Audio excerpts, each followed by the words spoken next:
안녕하세요. 가족들 틈에서 행복한 생활을 하고 있는 30대 여자입니다.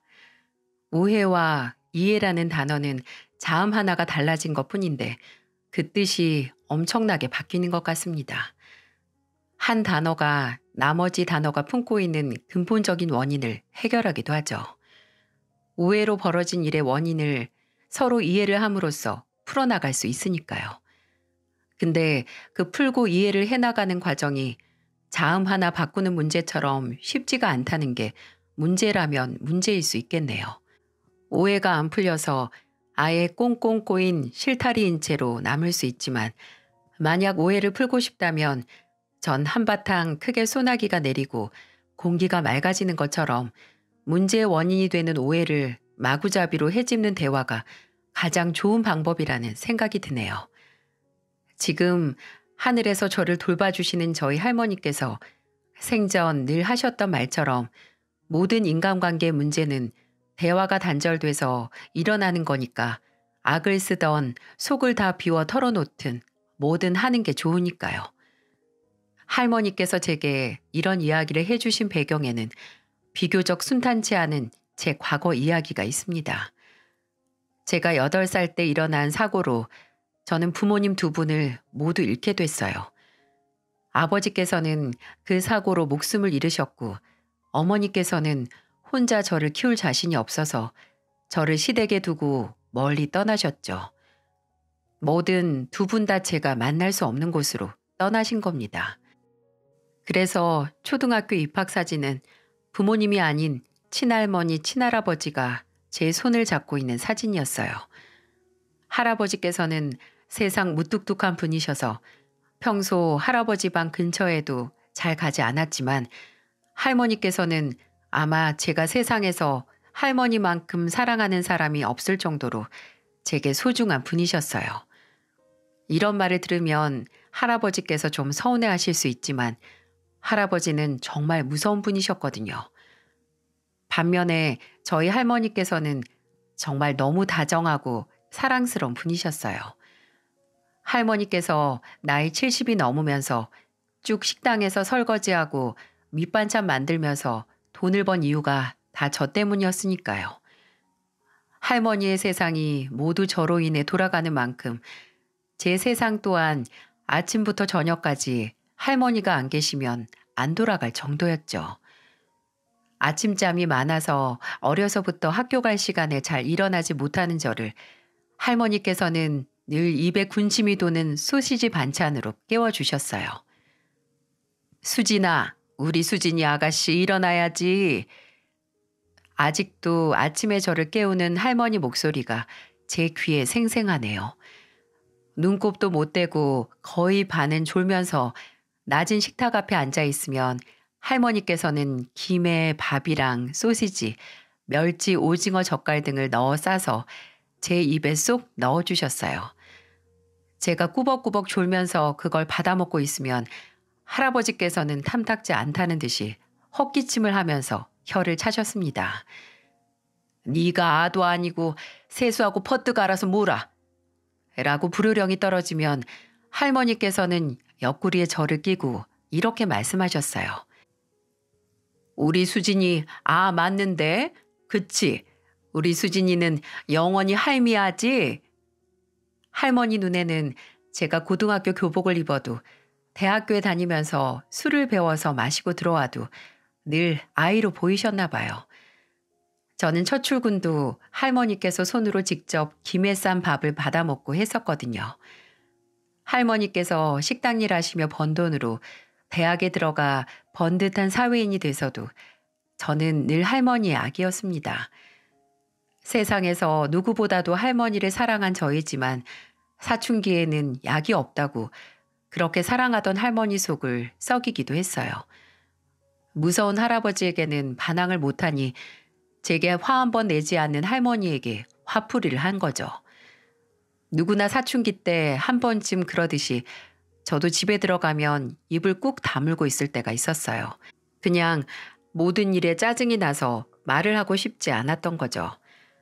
할아버지는 저 가시나 또 저런다 하고 혀만 끌끌 차면서 어련히 나중에 입 열고 말하겠지 하셨는데 할머니께서는 제가 입을 꾹 다물고 집안에서 단절이 되는 그 꼴을 못 참아 하셨어요. 우리 수진이 나와서 이 할미랑 말 좀 하자. 수진아, 할미 지친다. 우리 수진이 목소리 좀 듣자. 합주기처럼 입을 다문 손녀를 할머니께서는 끝내 포기하지 않으셨어요. 나중에 제가 나 미운 짓 할 때 할아버지처럼 그냥 내버려 두지 왜 괜히 할머니 힘들게 계속해서 말 걸고 기다려줬어요? 라고 여쭤보니까 할머니께서는 별걸 다 묻는다는 표정으로 말씀하셨어요. 할미가 우리 수진이를 왜 내버려둬? 수진이는 할미 아니까 이 할미가 챙겨야지. 수진아, 사람이 대화를 안 하면 그때 이 사랑하는 마음도 점점 식어가는 기라. 밉든 좋든 뭐든 대화를 해야 돼. 그래야 나중에 후회를 안 한다. 이렇게 단 한 번도 저를 그냥 내버려 두지 않는 할머니께 저도 뭐든 보답을 하고 싶었어요. 정말 막말로 돈방석에 앉혀드리고 호강 한번 크게 시켜드리고 싶을 정도였죠. 된다면 정말 할머니께 온 세상을 다 드리고 싶기도 했고요. 근데 그게 말이 쉽나요? 한 번은 조금은 그럴 수 있었던 기회가 찾아오긴 했었네요. 저는 늘 할머니한테만 예쁘다는 말을 들어서 그냥 안 예뻐도 할머니 눈에는 손녀딸이 제일 예쁜 거겠지 했거든요. 근데 그게 아니었나 봐요. 대학 졸업할 때쯤 대학교 근처에서 연예인 기획사에 캐스팅 된 적이 있거든요. 배우할 생각 없냐, 같이 일해보자 하는데 저는 그때 제 꿈이나 정말 연예인이 되고 싶다는 생각보다는 성공하면 우리 할머니 진짜 호강시켜 드릴 수 있을 텐데 라는 생각으로 명함을 받고 다음날 회사로 바로 찾아갔어요. 근데 처음 계약금 겸 레슨비를 2천만 원을 가져와야 한다고 해서 그냥 포기했었어요. 그 당시 아무리 아르바이트를 2개씩 하고 있었다고 해도 손에 잡아본 적도 없는 큰 금액이었고 정말 성공한다는 보장도 없이 할머니께 손을 벌릴 수 없었으니까요. 대학을 졸업하면서 그냥 일반 회사에 취업을 했고 그 당시 경기도였던 할머니 댁에서 출근하려면 편도 2시간 거리라서 서울 원룸을 찾아서 자취를 시작했습니다. 그리고 그 회사를 다니면서 20대 후반에 지금의 남편을 만나게 됐어요. 사내 연애로 만난 건 아니고 같이 일하던 직장 동료가 동창이라고 소개해 준 게 바로 남편이었거든요. 남편은 그 당시 좀 꺼벙해 보이는 안경을 썼었는데 얼굴만 보면 와, 저 사람 딱 개발자 스타일이다 했었어요. 근데 뭔가 몸이 실생활에서 단련된 근육질의 몸이어서 대체 뭐 하는 사람이지? 하고 호기심이 생겼습니다. 알고 보니 아버지께서 큰 식자재 마트를 하는데 가업을 물려받을 겸 해서 아버지 일을 돕고 있다고 하더라고요. 매일 물류 박스를 몇십 개씩 나르고 발로 직접 뛰어서 일을 하니까 자연스럽게 운동이 됐다고요. 그 말을 진짜 순박하게 웃으면서 하는데 사람 인상 참 괜찮다 싶어서 몇 번 더 만남을 이어갔죠. 처음에는 그냥 가볍게 연애를 하려고 했는데 남편과 결혼까지 생각한 진지한 만남을 하게 된 데는 이유가 있었어요. 우연히 남편과 함께 들어간 포장마차 형 술집 주인 할머니께서 저희 할머니와 비슷한 나이에 또 비슷한 외형을 갖고 계시더라고요. 제가 술 먹다 말고 주인 할머니를 빤히 보다가 우와, 우리 할머니랑 진짜 똑같으시다 라고 말을 했나 봐요. 할머니요? 아, 수진 씨 친할머니 말하는 거죠? 가만 보면 수진 씨는 할머니 얘기 참 많이 하는 것 같아요. 저번에도 같이 회를 먹다가 된장찌개 먹고 할머니 생각난다고 했잖아요. 그럴 수밖에 없는 게 제가 할머니 손에서 자랐거든요. 지금 자취까지 해서 뭐든 보면 우리 할머니 생각이 나요. 그 말이 시작이 돼서 저는 제 어린 시절 이야기를 남편에게 털어놓게 됐어요. 부모님 없는 나를 거둬주고 남은 인생을 바쳐 키워준 게 바로 우리 할머니고 그런 할머니에게 정말 내 남은 수명까지 다 나눠드려서 함께 오래오래 건강하게 살고 싶다고요. 남편은 오래전에 조부모님께서 모두 돌아가셔서 기억도 별로 없고 그만큼 정도 없다고 저를 참 신기해했어요. 그리고 동시에 할머니에 대해 깊이 애정이 있는 저를 애틋하게 생각을 했죠. 요즘 할머니한테 너무 죄송해요. 자취한다고 나가서 얼굴도 잘 안 보여드리고 주말에는 힘들다고 잘 안 가고 세상에는 할머니밖에 없다고 한 저도 특별할 건 없나 봐요. 그저 내 몸 힘들고 피곤한 게 우선인 게. 내일 일요일이잖아요. 같이 가요. 할머니 뵈러. 네?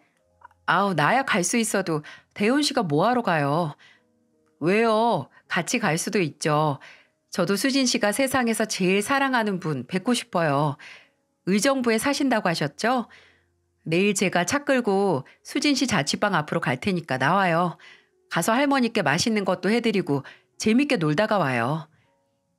저는 그냥 분위기에 휩쓸리고 술 기운에 휩쓸린 말이라고 생각을 했어요. 그래서 그 자리에서도 웃으면서 그래 그럽시다 하고 말았죠.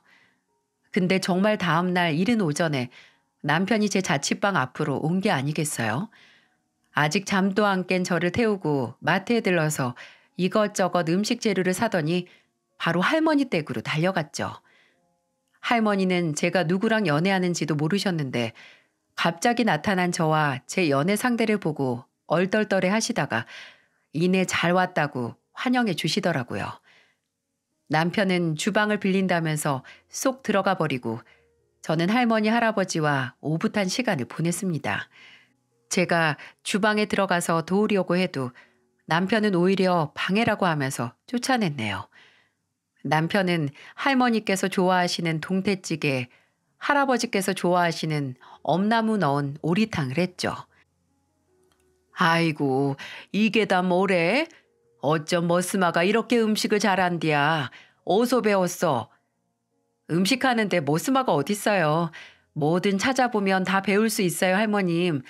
수진 씨가 세상에서 제일 사랑하는 분이 할머니라고 해서 오늘 제가 제대로 대접해 드리려고요. 마트에서 어르신들 상대하던 솜씨가 발휘된 건지 남편은 정말 제 할머니 할아버지께 극진하게 잘했어요. 아마 그날 저보다 더 많은 대화를 했을 거예요. 그리고 저는 그런 남편을 보면서 내 가족을 나만큼 위하는 사람이라면 결혼을 해도 되겠다고 생각을 했죠. 남편은 결혼에 있어서도 저를 최우선적으로 생각해 줬어요. 저는 생전 제가 부모님이 없다는 게 흠도 아니고 그 점을 신경도 안 썼는데 결혼할 때가 되니까 와, 은근 신경이 많이 쓰이더라고요.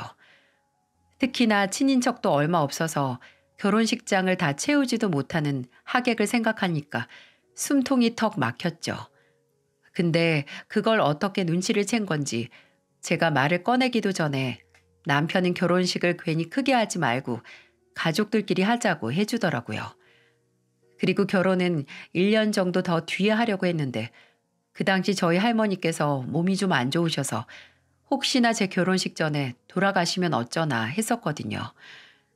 저희 할아버지가 입원한 병원에 저랑 같이 다녀오면서 남편은 저만 괜찮다면 결혼식을 앞당겨서 하자고 했습니다. 할머니께서 돌아가시기 전에 말이죠.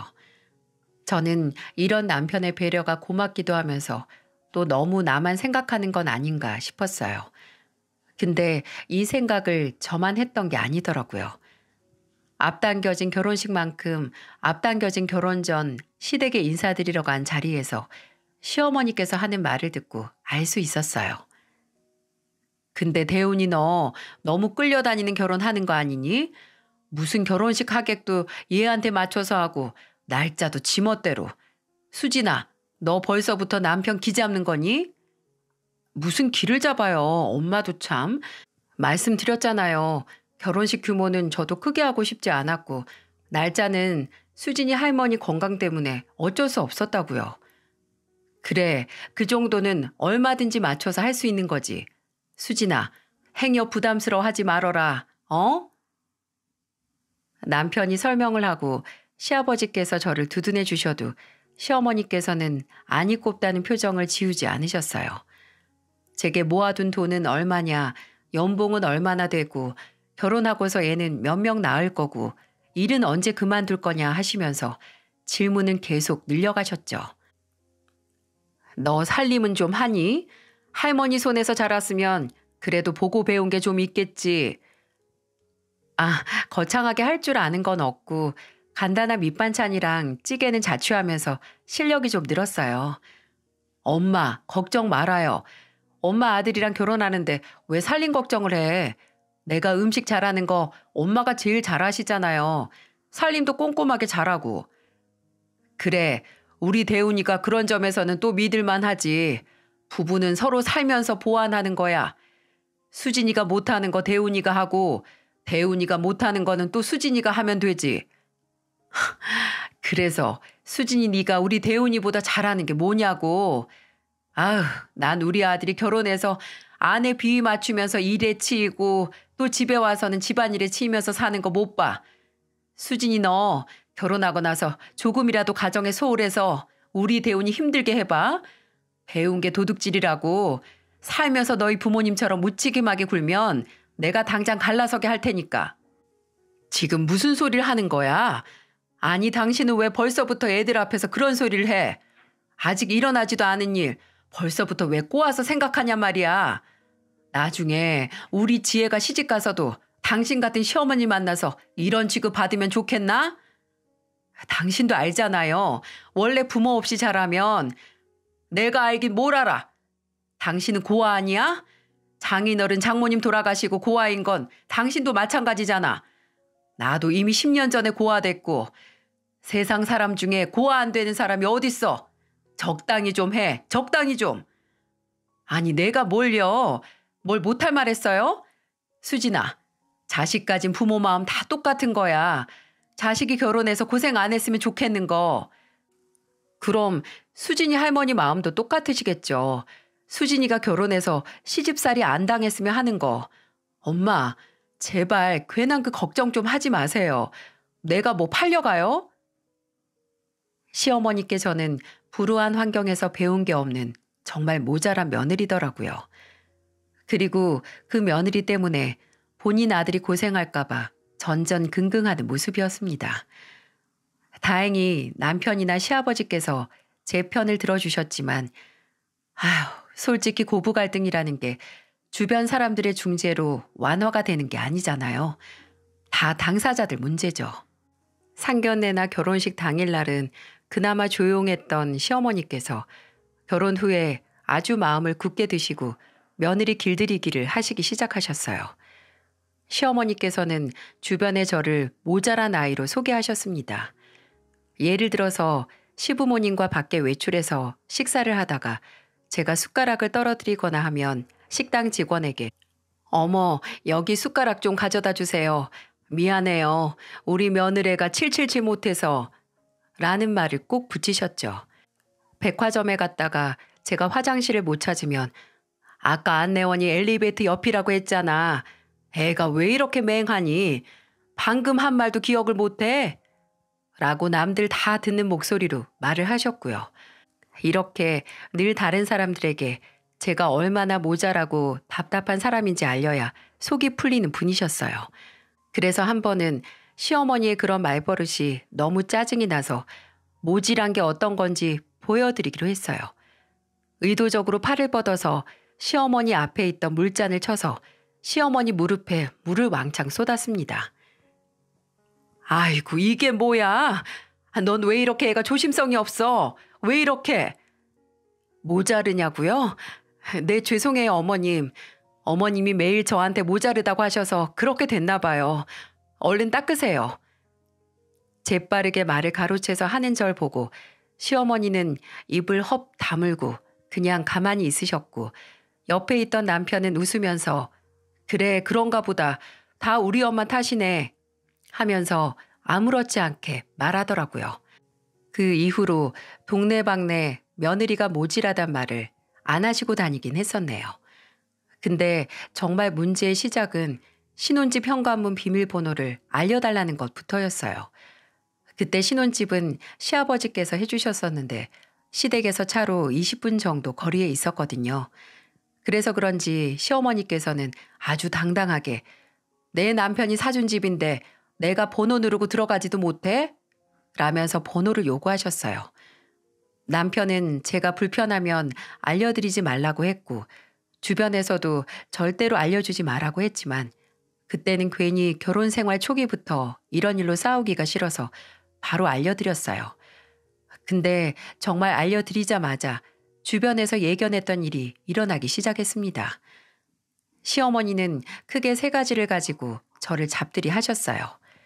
첫째는 언제 일 그만둘 거냐, 네가 일하면 집안일을 누가 하냐였고, 둘째는 집에서 제대로 해먹는 거 맞나, 대운이 퇴근하고 오면 주방에서 사는 거 아니냐, 그리고 마지막 세 번째는 돈 아껴 써라, 네 남편이 피땀 흘려서 번 돈이다 라는 거였어요.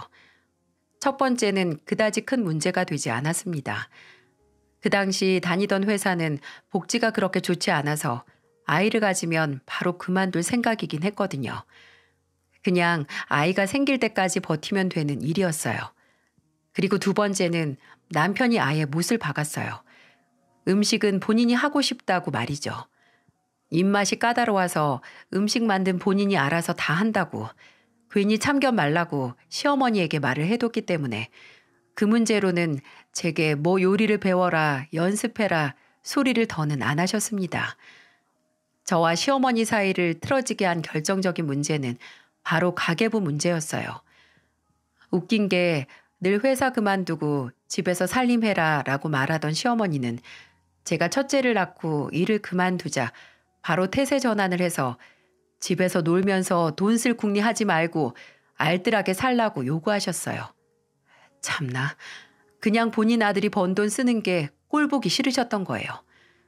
한 번은 제게 회사를 그만두고 얼마 안 된 제게 이런 말을 하시는 겁니다. 너 솔직히 말해봐. 우리 아들이 마트 물려받는다고 해서 결혼한 거지? 그치? 요새 여자들 다 취직 대신 시집으로 취집한다는데 수진이 너도 그런 생각한 거 아니니? 저는 남편이 마트를 물려받든 백화점을 물려받든 그 수익이 얼마인지 알지도 못했고 그냥 결혼하면서 그 당시 받는 월급이 400만 원 정도라는 것만 알았거든요. 어이가 없어서 진짜 본의 아니게 콧방귀를 끼면서 대답을 했어요. 어머님, 요즘 어떤 여자가 월급 400에 취집을 해요. 그럴 바엔 내가 돈 벌면서 편하게 살지. 저도 회사 다닐 때는 월급 300선이었어요. 어머님이 그렇게 제가 남편 돈 쓰고 사는 게 보기 싫으시면 저 다시 회사 다닐까요? 저 이직할 자리 많아요. 회사 다시 다닐 수 있다고 얘기하니까 그건 또 보기가 싫으셨나 봅니다. 별다른 대꾸를 안 하시더라고요. 근데 첫째가 2살 정도 됐을 때 제게 폭탄을 던지시더군요. 시어머니가 집에 찾아오셔서 제게 지퍼백을 하나 주시더라고요. 빵빵하게 찬 지퍼백에는 종이 뭉치들이 들어있었는데 그 종이 뭉치가 뭔지 알았을 때 뒤로 넘어갈 뻔했습니다. 어머님, 이거 영수증이잖아요. 그래, 내가 한 6개월 전부터 너희 집에서 모은 영수증이야. 날짜별로 구분해 놨으니까 어디 한번 봐라. 반년 동안 네 소비 생활을. 내가 가만 보니까 너희 집 올 때마다 현관에 신발이나 안방에 네 화장대 위에 물건들이 매번 느는 것 같아. 심지어 보면 다 비싼 것들 뿐이고. 너 그 돈이 어떤 돈인데 그렇게 물 쓰는 것처럼 쓰니? 진짜 소름이 확 하고 끼쳤습니다. 저희 집 현관문 번호를 아는 시어머니는 지금까지 야금야금 집에 들어와서 집안에서 굴러다니는 영수증을 다 수거해 가서 정리를 하시고 와서 뭐 새로 산 건 없나 감시까지 하신 거예요. 이게 믿어지시나요? 심지어 그 영수증은 전부 제가 쓴 것도 아니고 남편이 쓴 영수증도 같이 있는 건데 시어머니는 그저 제가 돈을 펑펑 썼다고 생각을 해서 기세등등하게 제게 영수증 꾸러미를 던져주셨던 거죠. 정말 머리 끝까지 화가 났습니다. 맹세코 저는 사치를 부리면서 살지 않았어요. 아들이 태어난 이후로 저 하나만을 위한 소비를 하지도 못했고요. 저는 들고 있던 영수증 뭉치를 바로 구겨버리고 시어머니께 말했죠. 어머님, 해도 해도 너무하시네요. 저 사치한 적 없고요. 여기 있는 영수증도 따져보면 한 달 생활비 과하게 쓴 것도 없어요. 한번 계산해 보세요. 이렇게 모아두니까 많아 보이는 거지. 또 제가 쓴 것도 아니고 애 아빠가 쓴 영수증까지 섞여 있어요. 아무튼 살림하는 거 네 몫이잖니. 네가 관리를 해야지. 그러니까요. 제 몫인데 왜 이렇게까지 감시를 하시는 건데요. 이러다가 제가 수틀려서 한 달에 몇백씩 쓰면 고생하는 건 어머님 아들이에요. 그건 생각 못 하세요? 어머님이 걱정할 일 절대 일어나지 않을 테니까 제발 이제 제가 알아서 하게 그냥 두세요. 정말 이런 식으로 일일이 다 간섭하시면 현관문 비밀번호도 그냥 다 바꿀 거니까요. 시어머니께서는 매번 맹하게만 보이던 제가 단호하게 나가니 좀 놀라셨나 봐요.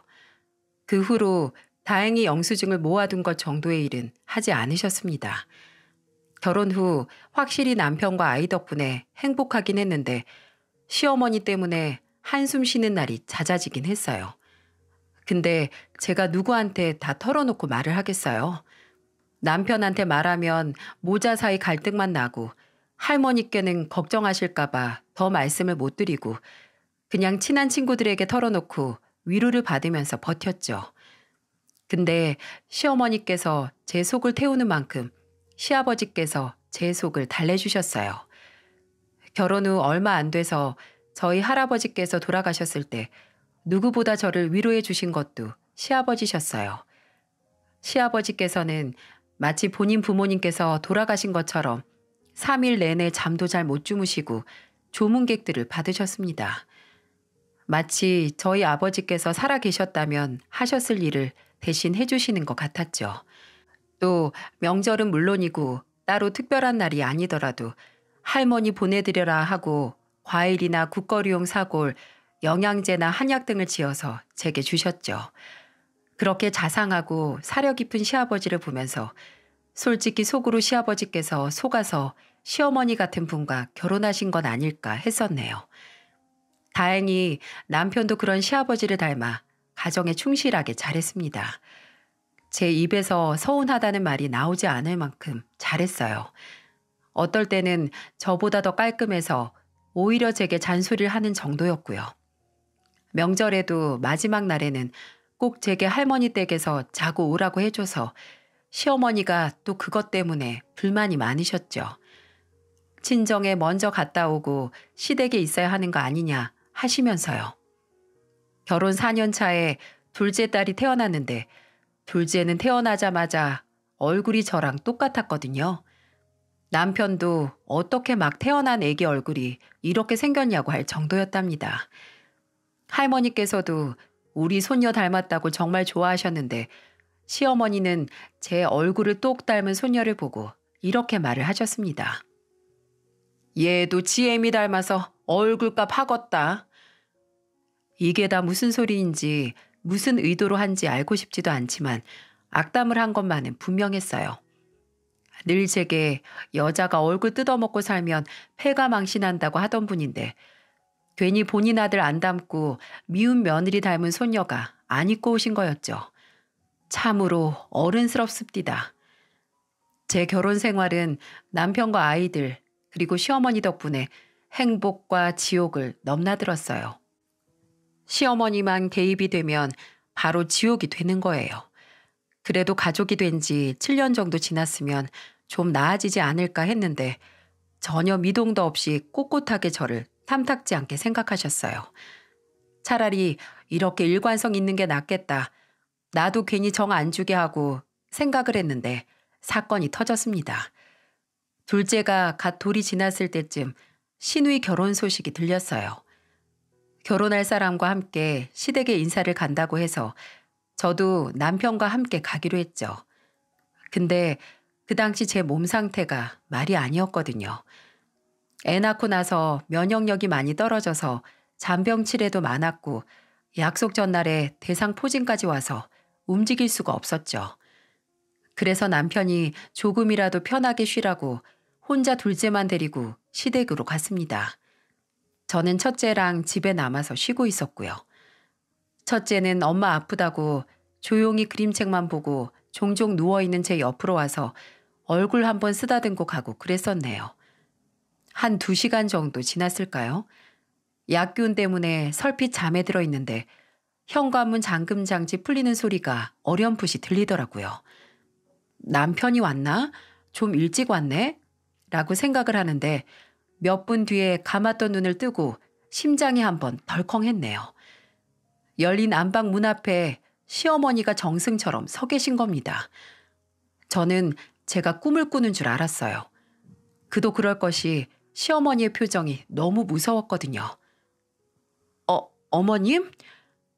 제가 이게 꿈이 아닌 건가 싶어서 침대에서 일어나면서 시어머니를 부르니까 시어머니는 금세 그 무서운 표정을 더 표독스럽게 만들더니 제게 언성을 높이시기 시작했어요.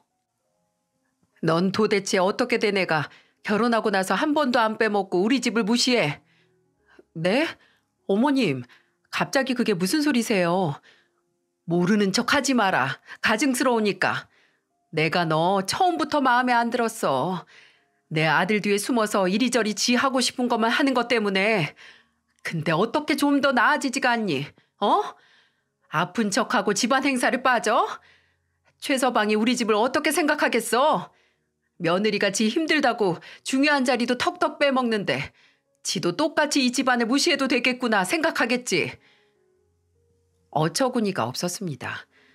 시어머니에게 대상포진 걸려서 누워있는 저는 이미 꾀병 부리는 건방진 며느리였고 저 때문에 새로 식구가 되는 사람도 집안 무시하게 생겼다고 난리를 부리셨어요. 약기운이 남아있어서 머리는 어질어질하고 시어머니가 소리를 지르시니 골이 더 울리는 겁니다. 억울하고 서럽고 짜증나고 수만 가지 감정이 끈적하게 섞여서 머리통에 착하고부터 무거워지는 기분이었죠. 어머님, 제가 언제 어머님 집안을 무시했어요. 어머님 집안이 곧 제 집안이기도 한데 같은 가족이잖아요. 그리고 따지고 보면 저희 집을 무시한 건 어머님 아니세요? 어머니께서 저 부모 없다고 그래서 배운 것 없다, 모자르다 늘 무시하셨잖아요. 내가 언제 그랬어, 언제. 그리고 너는 내가 무시할 만했어. 봐봐. 이렇게 배운 거 없어서 시부모한테 말대꾸나 하고 거짓말이나 하고 못된 년 같으니라고. 어머님, 지금 뭐 하시는 거예요? 이제 저한테 욕까지 하시네요. 제가 진짜 아픈지 아닌지 어머님께서 어떻게 아시는데요.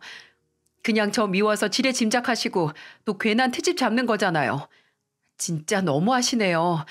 제가 뭘 얼마나 잘못했고 어머님 성에 안 차는 며느리길래 사람을 이렇게 힘들게 하시는 거냐고요. 그러는 어머님은 뭐 얼마나 대단한 시어머니신데요. 얼마나 좋고 잘난 시어머니라고 사람 무시하고 괴롭게 하냔 말이에요. 전연저전 말하는 꼬라지 좀 봐라. 이제 보이는 것도 없나 보네. 이 건방진년 같으니라고. 넌 내가? 할머니, 왜 우리 엄마한테 소리 질러요? 시어머니와 소리를 지르면서 싸우느라 잊고 있었던 게 있었네요. 바로 본인 방에 있던 제 아들이었어요. 큰 소리에 놀라 나왔는지 대화 내용을 듣고 있었나 보더라고요. 아들은 성큼성큼 방 안으로 들어오더니 작은 머리통을 탁 들고 시어머니에게 물었어요. 왜 우리 엄마한테 나쁜 말 해요? 연연 하는 거 나쁜 말이라고 했어요. 그치 엄마? 재윤이 너는 들어가. 어른들 말하는데 왜 네가 껴들어? 할머니가 우리 엄마한테 나쁜 말 쓰니까 그러죠. 우리 엄마 아파요. 힘들게 하지 말아요. 재윤아, 재윤이 이리 와. 그래, 넌 네 애미한테 가라. 그저 지 애미가 뭘 하든지 애미 편이지. 아이고 서러워. 할머니, 우리 엄마한테 연연 하지 마요. 그럼 연을 연이라고 하지 뭐라고 하니? 여자인데 놈이라고 할까? 여자한테 연이라고 할 수 있으면 할머니도 연연 소리 들어도 돼요? 뭐? 아니 너 애 교육을 어떻게 시킨 거야? 지금 애 교육 운운할 처지가 아니죠 어머님이. 애 다 듣는데 며느리한테 쌍스러운 욕이나 하신 분이 무슨 할 말이 있으세요? 욕은 절대 하면 안 된다고 하셨어야죠. 안 그래요? 뭐? 네 년이 진짜 보자 하니까? 또 년이라고 했다? 6살 난 애까지 껴서 정말 쌩 난리였습니다. 그리고 때마침 남편이 들어왔죠. 남편은 가슴에 자고 있는 둘째를 안은 채 안방으로 와서 어리둥절한 표정으로 말했어요. 엄마, 왜 여기 계세요?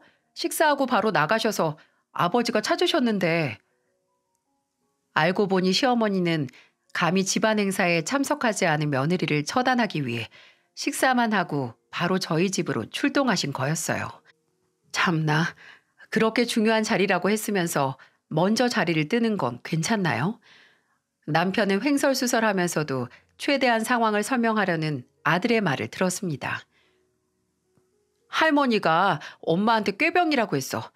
또 년이라고 했어. 여자는 연이라고 해도 된대. 그래서 내가 할머니한테 연연했어. 뭐?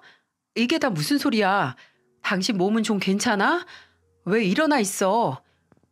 어머님이 나 꾀병이라고 하시더라. 당신 집안을 무시해서 오늘 꾀병 부리고 불참한 거래. 엄마, 꾀병은 무슨 꾀병이에요? 진짜 아프다고 했잖아요. 이 사람 어제부터 일어나지도 못했어요. 참나, 아프다는 게 펄펄 날면서 나한테 대들더라. 아프기는 무슨. 너도 마찬가지야. 결혼했다고 그저 와이프 말만 믿고 애미한테 큰 소리나 쳐? 네가 그러고도 내 아들이야? 이래서 아들 새끼 키워봐야 개똥만큼도 쓸 곳이 없어. 네 아들도 큰 소리 나니까 지 애미부터 보호하려고 하더라. 근데 넌 이놈아, 큰 소리 나자마자 네 애미 눈에 들어오지도 않지? 내가 서러워서 살겠냐고. 시어머니는 그대로 바닥에 주저앉아서 통곡을 하셨습니다. 뭐가 어떻게 됐든 시어머니는 지금 본인이 제일 불쌍하고 억울하다고 생각하셨나 봐요. 남편은 당혹스러워하다가 이내 제게 안고 있던 둘째를 넘겨주고 시어머니를 끌고 거실로 나갔습니다. 그리고 이내 현관문 소리가 났어요. 시어머니가 드디어 나가신 거죠. 남편은 바로 시아버지께 전화를 해서 제게 들은 상황을 다 설명했고 휴대폰 너머에서부터 시아버지가 화를 내시는 목소리가 들려왔어요. 남편은 제게 미안하다, 욕받다, 진짜 우리 엄마가 왜 저러는지 모르겠다 했지만 저는 그날부로 알 수 있었어요. 왜 시어머니가 저를 그렇게 못 잡아먹어서 그러셨는지.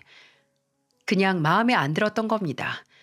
하나부터 열까지 다 제가 아무리 착하고 완벽했어도 시어머니는 뭐 하나라도 트집을 잡아서 저를 미워했을 거예요. 왜냐, 아들을 데려간 사람이니까 말이죠. 시어머니의 잘난 아들 옆에 누가 있었어도 싫어했을 뿐이라 오히려 저 자체를 싫어한 게 아니었다는 생각이 들었네요. 그냥 그 자리에 제가 있어서 저를 미워하셨던 거죠. 다음 날 시아버지께서는 직접 제게 전화를 거셨어요. 세아가 어제 놀랐지? 나도 그 여편 내가 갑자기 네 집에 찾아갔을 줄은 꿈에도 몰랐다. 몸은 괜찮고? 네, 어제보다는 좀 괜찮아졌어요. 그래, 아픈데 제대로 쉬지도 못하고 고생했다. 내가 그 사람한테 따끔하게 말해놨어. 더 이상 너네 사는 집에 찾아가지도 말고 관여도 하지 말라고. 내가 대훈이한테 마트 넘기면 고향으로 가는 거 알지? 네, 충청도로 가신다고 하셨잖아요. 농사 지으신다고. 맞아. 이미 땅도 다 사놨는데 내가 이번에 또 너 괴롭히면 시골로 갈 때 안 데려간다고 알아서 살라고 했더니 꼬리 바로 내리더라. 이제 걱정 마라. 알았지? 내가 미안하다 세아가.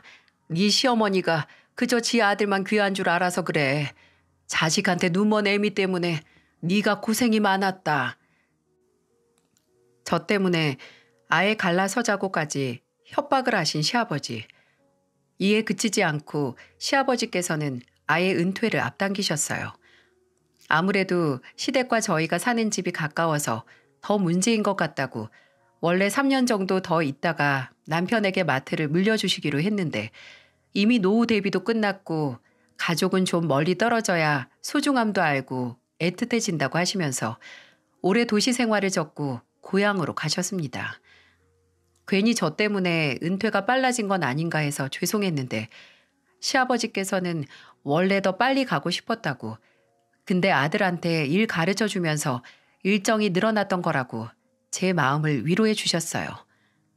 시어머니께서는 이사를 가시기 직전까지 저와 말도 잘 안 하셨어요. 집 정리도 제가 가서 도와드리긴 했는데 쳐다도 안 보시더라고요. 근데 그게 오히려 더 편하기도 했습니다. 이사를 하고 몇 주 정도 지났을 때 연락이 왔어요.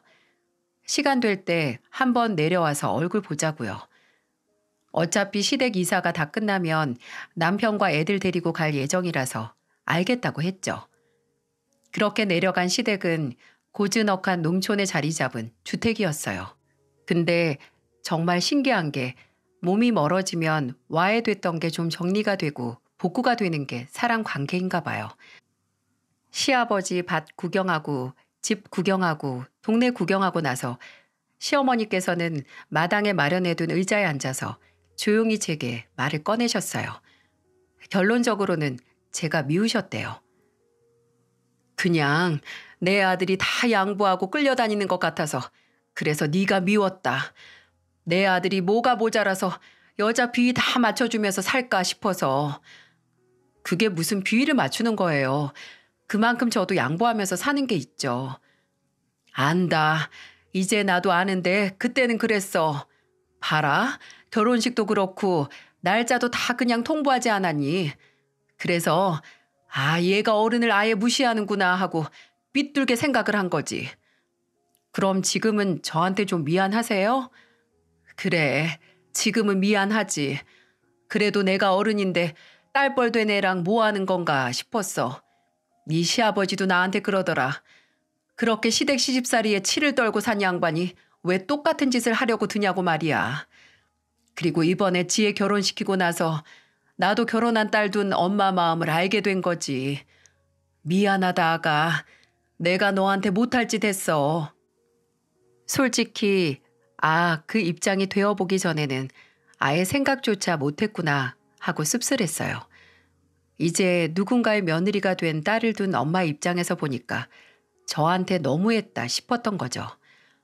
근데 우리는 입장을 바꾼다고 해도 그냥 생각으로 지레짐작해서 그 입장을 이해하는 거지 정말 모두 그 입장이 한 번쯤 되어보는 게 아니잖아요.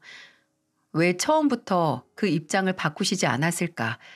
시어머니도 누군가의 며느리였으면서 하고 의문이 남았지만 이제 와서 그런 생각하면 뭐하나 그냥 지금이라도 알고 사과하셨으면 됐지 싶었네요. 이미 6, 70년을 한 모습으로 평면적으로 사신 분에게 이제라도 변화를 하게 된 건 늦다고 타박할 일이 아니라 오히려 이제라도 남은 인생을 변화된 모습으로 사는 게 좋다고 축하할 일이지 했어요. 그나마 이제라도 대화로 서로 입장을 얘기하고 오해를 푼 게 다행이지 않나요? 정말 모든 오해와 분란의 시작은 다 소통의 단절 때문이 아닌가 싶습니다. 처음부터 시어머니와도 제가 정말 다 털어놓고 한번 우당탕 대화를 하고 시작했다면 서로를 향한 마음이 그렇게 커지진 않았었겠죠. 역시 저희 할머니께서 하신 말 중에 틀린 말은 하나 없는 것 같습니다. 지금은 멀어진 시댁 덕분에 마음 편하게 살고 있어요. 저도 그냥 딱 며느리 된 도리를 하면서 살고 있고 시어머니도 종종 제게 먼저 연락하셔서 아픈 데는 없냐, 애들은 잘 있냐, 안부를 묻고 하십니다. 한 번씩 저희가 찾아가거나 시부모님이 오셔도 이제 불편하거나 괴롭지도 않고요. 아예 불만이 있으면 바로바로 문제를 털어놓고 대화를 나누기 때문이죠. 이제 부부 사이에서만이 아니라 고부 사이에서도 적용이 되더라고요. 어머님, 저는 이런 부분이 불편해요. 수진아, 난 이런 부분이 마음에 안 든다 하면 그냥 그 자리에서 해결책을 제시하고 손 털면 그만입니다. 아무리 서로의 입장이 이해가 안 가도 그냥 얘는 그런가 보다, 어머님은 그런가 보다 하고 넘기니까 감정 낭비 없이 그냥 넘어가게 됐어요. 이제 1년에 몇 번 볼까 말까 해서 더 서로의 행동 하나하나에 연연하지 않게 됐기 때문에 더 그런 것 같기도 하고요. 올해 저희 할머니께서 관절 문제로 요양시설에 들어가셨는데 그 시설을 알아봐 주신 것도 바로 시어머니셨어요. 주변에 시설에 들어간 친구들이 많다고 이리저리 따져서 제게 리스트를 보내주셨을 때는 정말 우리 사이가 나아지긴 했구나. 어머님도 저렇게 노력을 하시네 하고 감동까지 했다니까요. 사람이 이래요. 그 전에 당했던 건 기억 못하고 한 번 잘해주면 또 마음이 사르르 녹네요. 뭐 이게 그냥 마음 편하게 사는 비법이 아닌가 싶기도 하고요. 심적인 여유가 생기니까 시야도 넓어지면서 앞으로 어떻게 살아야 할지 생각을 하는 날들이 늘어갔어요. 그래서 둘째가 유치원에 들어갈 나이가 되면 저도 남편의 마트 일을 조금씩 돕기 시작하려고 합니다. 새롭게 농촌에서 제2의 인생을 시작한 시부모님을 보니까 저도 그저 애들 보면서 집에 있기에는 인생이 너무 길고 나중에 시간이 다 흐른 뒤에 후회하지 않고 싶어서요. 제 이야기를 들어주셔서 정말 감사드립니다. 뭐든 인간관계에 문제가 생기면 일단 모든 걸 내려놓고 대화를 한번 나눠보세요. 그게 관계를 회복하는 데도 또 미련 없이 그 관계를 정리하는 데도 큰 도움이 되니까요. 모두들 행복하세요.